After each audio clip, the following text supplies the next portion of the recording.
et quads. Barcelone vient de réaliser une victoire énorme dans l'un des stades les plus difficiles d'Espagne. Le plus fou, c'est que c'est seulement la deuxième fois en 10 ans que l'équipe repart avec les 3 points à Vigo. Mais ça n'a pas été facile.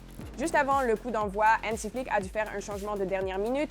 Dani Olmo a débuté à la place de Casado, blessé. Ce n'est pas idéal pour la stabilité défensive, mais la blessure de Marc a forcé ce changement et des nouvelles sur sa récupération sont attendues. Beaucoup pensaient que ce serait encore la même histoire. Le Barça reste fidèle à son style, le Celta casse la ligne haute et oui, le piège du hors-jeu a échoué 2 fois. Mais au final, le risque a payé. La première mi-temps était folle. Barcelone a généré 2,7 buts attendus contre 0,5 pour le Celta, a tiré 14 fois contre 4 et est rentré au vestiaire avec une avance de 3-2. Cela aurait pu être 5 ou 6 avec une meilleure finition. En seconde période, Barcelone a paru mature, avec un pressing, moins d'erreurs et une possession maîtrisée. Contre Bruges, ils n'ont jamais cessé de courir après les buts. Mais cette fois, ils ont su gérer le rythme et jouer intelligemment. La défense est restée compacte et organisée, conservant sa structure et étonnamment solide sans le ballon. Après la pause, le score était 7-1 pour les tirs. Le Celta a eu 41% de possession mais n'a rien créé. Voilà le Barça à 2 vitesses. Chaotique en première mi-temps, calculé en seconde. La différence vient du pressing collectif et au cœur de tout cela se trouve Robert Lewandowski. Il a marqué sur penalty, a conclu de la tête sur un centre de Rashford et en a ajouté un autre sur corner. C'était simple, efficace et clinique. Il est même redescendu plus bas pour aider à la construction du jeu. Après quelques semaines difficiles à cause des blessures, il semblait en forme. Robert a une place spéciale dans mon cœur, alors montrez-lui plus d'amour. Marché conclu. Cependant, la forme de Szczesny continue de soulever des questions. Ses parades semblaient incertaines, mais la défense l'a mieux couvert que récemment. Statistiquement, Barcelone a dominé le Celta dans tous les domaines. 3,31 buts attendus contre 0,68. Avec un gardien plus solide, le score aurait pu être de 3-0. Mais tu sais quoi? Pour la première fois cette saison, l'équipe a couru plus que l'adversaire. Leur pressing a enfin fonctionné, donc les 2 buts encaissés comptent moins que le fait que la structure ait marché. Flickside a joué 2 mi-temps différentes, mais les 2 étaient structurés et clairs. En seconde période, la défense est restée haute, tandis que le milieu de terrain s'est positionné un peu plus bas pour étouffer la relance du Celta. Et parlons de la façon dont ils ont fait circuler le ballon. Yamal, Eric, Firmin et Francky formaient de petits losanges, conservant patiemment la possession. Ça ressemblait presque au football à l'ancienne de Guardiola, avec une touche de nostalgie. Sauf que cette fois, c'est Yamal qui mène la danse à la place de Messi. Lamine était le meneur de jeu caché. Rashford a travaillé dur sans le ballon, il est revenu défendre et a offert 2 passes décisives. Jamal a pressé sans relâche et a couvert Eric quand la structure en avait besoin. Et Lewandowski est de classe mondiale.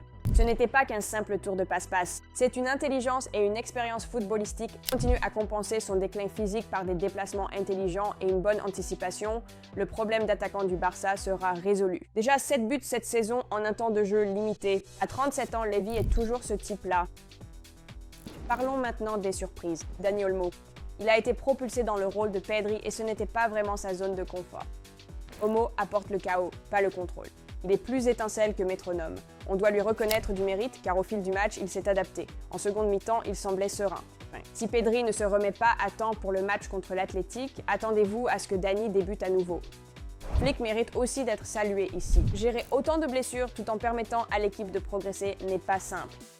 Il a essuyé des critiques. On l'a traité d'entêté, rigide, trop fidèle à sa ligne haute. On a vu de la flexibilité.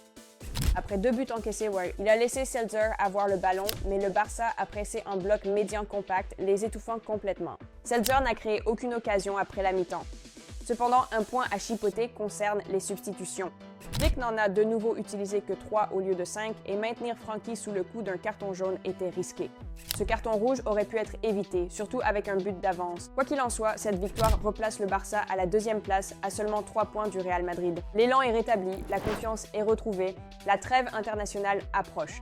Et c'est là l'essentiel, cette équipe grandit. Malgré toutes ses absences, la structure paraît plus réussie.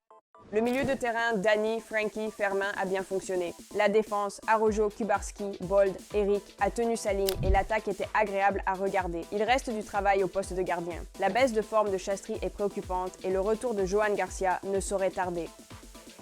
Il apporte la compétition au poste et cette énergie de libéraux qui manquait. donc défensivement, il y a encore une marge de progression. Le piège du hors-jeu reste risqué et 5 buts encaissés en 2 matchs contre des adversaires plus faibles, ce n'est pas suffisant. Mais il y a des progrès constants et visibles. Même sans Pedri, le Barça prouve qu'il peut contrôler les matchs et créer du jeu. Les attaquants marquent, les stars font la différence et les gardiens font des arrêts. Il faut encore travailler ce point, mais une fois Younger de retour, la mission de Flick sera de rétablir la constance défensive. Ah, devinez quoi? Rafinha et Pedri sont aussi proches de revenir. Après la trêve, vous pourriez enfin voir le 11 le plus fort du Barça sous Flick. Seuls Gavi et Ter Stegen seront absents, tous deux attendus après le Nouvel An. Le match contre Figo a montré des progrès grâce au talent individuel, à la structure, l'équilibre et la confiance. Le pressing ne semblait pas plus coordonné. Jamal et Rashford ont assuré les victoires. Robert, Firmino, Olmo et Frankie ont géré le milieu. Ils se sont battus pour chaque ballon ensemble. Promis des progrès et ils ont tenu parole. Yamal a contrôlé le tempo comme quelqu'un de bien plus âgé. Ce triangle avec Yamal, Frankie et Eric rappelait le rythme du Barça à l'ancienne Rashford à travailler avec abnégation.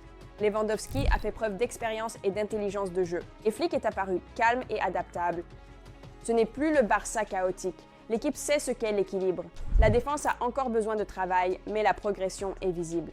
Tactiquement et mentalement. Après la pause et le retour de Pedro, Rafinha et Joan Garcia, on pourrait avoir la version complète du FC Barcelone selon Flick, aussi bien en Liga qu'en Ligue des Champions. La Coupe du Roi viendra plus tard. Nous analysons chaque match, nous corrigeons nos erreurs. C'est notre travail. Tout n'était pas parfait aujourd'hui et nous reviendrons sur ce point. Mais le plus important, c'est que les joueurs croient en ce que nous faisons. Et la seconde mi-temps est l'exemple parfait de ce à quoi cette équipe devrait ressembler. C'est ce qu'a déclaré Flick après le match et à en juger par ses propos et la seconde mi-temps, il y a lieu de croire que cette équipe va continuer à se renforcer. Restez connectés même lorsqu'il n'y a pas de match avec Barcelona Live. Lien dans le commentaire rose comme toujours.